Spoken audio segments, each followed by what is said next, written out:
Welcome to my YouTube channel, Road Rider. Today, we're diving into a bike that has stirred excitement and curiosity in the sports bike community, the brand new 2025 KTM RC 200. If you've been following KTM's lineup, you already know that.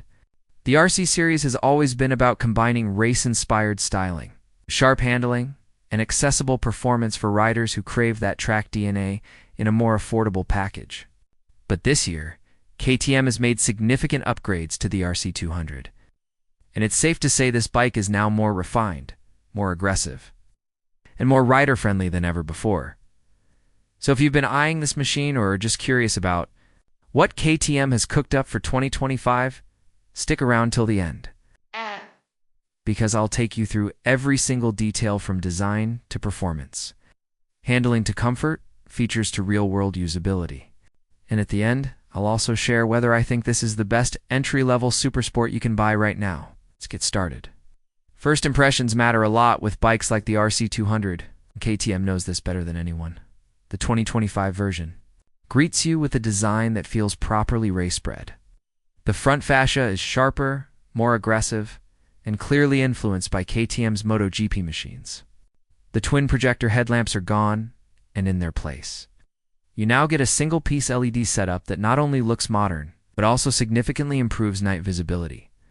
The bike has this sense of visual aggression, with its sharp creases, layered panels, and bold orange and black KTM livery. The graphics for 2025 are particularly striking. They've gone for a more minimalist yet premium look, letting the orange trellis frame pop out. Exposed orange frame beneath the fairing is not just a design statement. It also reminds you of the engineering backbone of this machine. When you walk around the bike, you notice the subtle yet important details. The windscreen is taller now, giving riders better wind protection on highways. The mirrors are sleeker but functional, providing decent visibility without compromising aerodynamics. Note the turn indicators are neatly integrated into the fairing, making the overall design look very cohesive. But of course, RC 200 isn't just about looking like a race bike, it's about feeling like one too. And that's where the 199.5cc single-cylinder, liquid-cooled, fuel-injected engine comes. This engine has always been the heart of the RC 200, and for 2025, KTM has fine-tuned it for better rideability, smoother delivery, and slightly improved efficiency.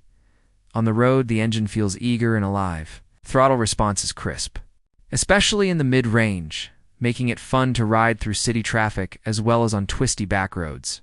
The revised ECU mapping for 2025 ensures that the bike doesn't feel jerky at low RPMs, which was a small complaint on earlier models. Now let's talk about handling, because this is where the RC series has always shined. And the 2025 model continues that tradition with improvements. The bike is built on KTM's signature steel trellis frame, but it has been slightly re-engineered to make it stiffer in some areas and lighter overall. This means better stability in corners and more confidence at high speeds. The suspension setup is also worth mentioning. Up front, you get 43mm WPA PEX USD forks, and at the rear, a monoshock with preload adjustability.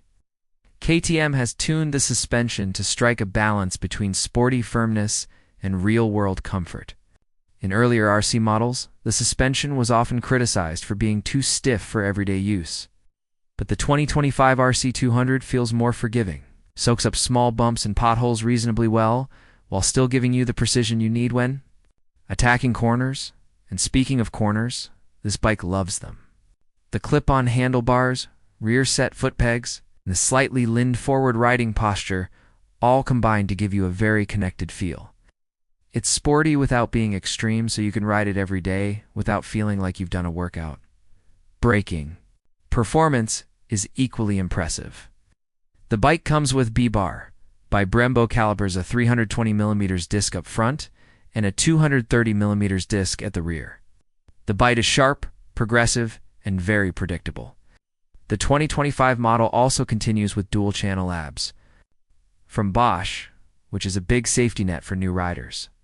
The ABS isn't overly intrusive, so you still get that sporty braking feel without the fear of locking up.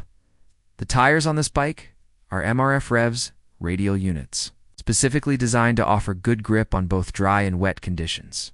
Track Enthusiasts might swap them out for stickier rubber for everyday riders. These stock tires strike a good balance of grip and durability. Comfort is another area KTM has worked on. Earlier RC 200 models were often criticized for their aggressive ergonomics and hard seats, which made long rides uncomfortable. The 2025 version addresses this with a slightly more relaxed riding triangle and a better padded split seat. The rider's seat is more accommodating now, and the pillion seat, while still sporty and high, has slightly improved cushioning. The instrument cluster is another highlight. KTM has equipped the 2025 RC 200 with a full-color TFT display. This is a big upgrade from the older LCD units. The new screen is bright, easy to read in all lighting conditions, and packed with information. You get a digital speedometer, tachometer, gear position indicator, fuel gauge, trip meters, and even smartphone connectivity via Bluetooth. The switchgear feels premium. The backlit buttons that are easy to use even at night. The fit and finish. All around the bike is noticeably improved.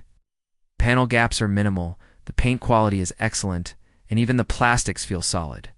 KTM has clearly listened to customer feedback and worked on making the RC 200 feel more premium and better put together. Now, let's talk about real-world usability, because that's often where small-capacity supersports struggle. In the city, the RC 200 is surprisingly manageable. The clutch is light, the throttle response is smooth, and the bike's relatively compact dimensions mean you can filter through traffic easily. The turning radius is a bit wider compared to a naked bike like the Duke 200, but that's expected. With a fair design? Thank you for watching. See you in the next video. Peace out.